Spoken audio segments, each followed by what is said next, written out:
ಚಿತ್ರದುರ್ಗ ತಾಲೂಕಿನ ಸಿದ್ದಯ್ಯನಕೋಟೆಯ ಚಿತ್ತರಗಿ ವಿಜಯ ಮಹಾಂತೇಶ್ವರ ಸಂಸ್ಥಾನ ಶಾಖಾ ಮಠದ ವತಿಯಿಂದ ಹಮ್ಮಿಕೊಂಡಿದ್ದ 3 ದಿನಗಳ ಗಡಿನಾಡ ಸಾಂಸ್ಕೃತಿಕ ಕಾರ್ಯಕ್ರಮದಲ್ಲಿ ಗೃಹ ಸಚಿವ ಡಾ ಜಿ ಪರಮೇಶ್ವರ್ ಪಾಲ್ಗೊಂಡಿದ್ದರು. ಇದೇ ವೇಳೆ ಸಚಿವರನ್ನು ಅಭಿನಂದಿಸಲಾಯಿತು. ಶಾಸಕ ಎನ್ವೈ ಗೋಪಾಲಕೃಷ್ಣ, ಮಾಜಿ ಸಚಿವ ಎಚ್ ಆಂಜನೇಯ, ಇಳಕಲ್ನ ಗುರು ಮಹಾಂತ ಸ್ವಾಮೀಜಿ, ಬಸವಲಿಂಗ ಸ್ವಾಮೀಜಿ ಸೇರಿದಂತೆ ಹಲವು ಮುಖಂಡರು ಉಪಸ್ಥಿತರಿದ್ದರು.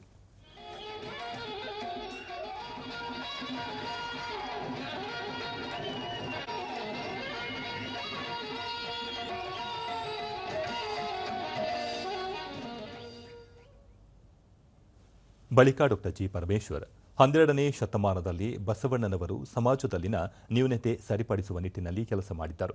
ಸಂವಿಧಾನದ ಪೀಠಿಕೆಯಲ್ಲಿ ಸಮಾನತೆ, ಸಹೋದರತೆ, ಭ್ರಾತೃತ್ವ ಎನ್ನುವುದನ್ನು ಸಾರಲಾಗಿದೆ. ಜೊತೆಗೆ ಸ್ವಾತಂತ್ರ್ಯ ಬಂದು 7 ದಶಕ ಕಳೆದರೂ ಸಮಾಜದಲ್ಲಿ ಜಾತಿ ವ್ಯವಸ್ಥೆ ದೂರವಾಗಿಲ್ಲ. ಸಾಮಾಜಿಕ ಅಸಮಾನತೆ ಹೋಗಲಾಡಿಸುವ ನಿಟ್ಟಿನಲ್ಲಿ ಬಸವ ಭಾರತ ನಿರ್ಮಾಣವಾಗುವ ಅಗತ್ಯ ಮತ್ತು ಅನಿವಾರ್ಯತೆ ಸಮಾಜದ ಮುಂದಿದೆ ಎಂದು ತಿಳಿಸಿದರು. ಬೇರೆಯ ದೇಶಗಳನ್ನ ನಾವು ನೋಡಿ ಕಲಿಬೇಕಲ್ವಾ? ಆ ಸಮಾಜ ಹೇಗಿದೆ, ಆ ಜನರಿಗೆ ಏನನ್ನ ಕೊಟ್ಟಿದ್ದಾರೆ ಅಂತೇಳಿ ನೋಡಿ ಕಲಿಬೇಕಲ್ವಾ? 75 ವರ್ಷಗಳು ಆದ್ರೂ ಕೂಡ ಇವತ್ತು ಈ ಜಾತಿಯ ವ್ಯವಸ್ಥೆಯಲ್ಲಿ ನಾವು ಹೋಗೋದೇ ಆದ್ರೆ, ಆ ಜನ ಶೋಷಣೆಗೆ ಸಿಕ್ಕೋದೇ ಆದ್ರೆ, ಅವರು ದಲಿತರೇ ಆಗೋದಾದ್ರೆ ಅಥವಾ ಬೇರೆ ಯಾವುದೇ ಜಾತಿಯ ಆಧಾರದ ಮೇಲೆ ಅವರನ್ನ ಗುರುತಿಸೋದೇ ಆದ್ರೆ ಸ್ವತಂತ್ರ ತಂದುಕೊಟ್ಟದ್ದು ಯಾಕೆ ಎನ್ನುವ ಪ್ರಶ್ನೆ ಬರೋದಿಲ್ವಾ?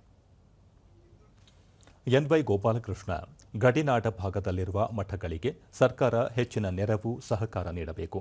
ಇದರಿಂದ ಸಮಾಜದ ಅಭಿವೃದ್ಧಿಗೂ ಪೂರಕವಾಗಲಿದೆ. ಚಿತ್ರದುರ್ಗ ಜಿಲ್ಲೆ ಬರಪೀಡಿತ ಜಿಲ್ಲೆಯಾಗಿದ್ದು ಕೆರೆಗಳಿಗೆ ನೀರು ತುಂಬಿಸುವ ಕೆಲಸ ಮಾಡಬೇಕು. ಈ ಬಾರಿಯ ಮುಂಗಡ ಪತ್ರದಲ್ಲಿ ಹೆಚ್ಚಿನ ಅನುದಾನ ಜಿಲ್ಲೆಗೆ ನೀಡಬೇಕು. ಆ ಮೂಲಕ ಬಸವ, ಬುದ್ಧ, ಡಾ ಬಿಆರ್ ಅಂಬೇಡ್ಕರ್ ಅವರ ಆಶಯಗಳನ್ನು ಈಡೇರಿಸುವ ಕೆಲಸ ಮಾಡುವುದು ಅಗತ್ಯವಾಗಿದೆ ಎಂದರು. ನಮಗೆ ನೀರಾವರಿ ಯೋಜನೆಗಳು, ಆ ಯೋಜನೆಗಳ ಕೊಟ್ಟಂಥ ಸಂದರ್ಭದಲ್ಲಿ ಖಂಡಿತವಾಗ್ಲೂ ಕೂಡ ನಮ್ಮ ಜನಕ್ಕೆ ಅಂತರ್ಜಲ ಹೆಚ್ಚಾಗೋದ್ರ ಮೂಲಕ, ಕೆರೆಗಳನ್ನು ತುಂಬಿಸೋದ್ರ ಮೂಲಕ ಈ ಭಾಗದ ಒಂದು ಕೆಲಸ ಆಗುತ್ತೆ. ಅದನ್ನೇ ಕಾಯಕವೇ ಕೈಲಾಸ ಅಂತೇಳಿ ಬಸವಣ್ಣವ್ರು ಹೇಳಿದ್ದಾರೆ.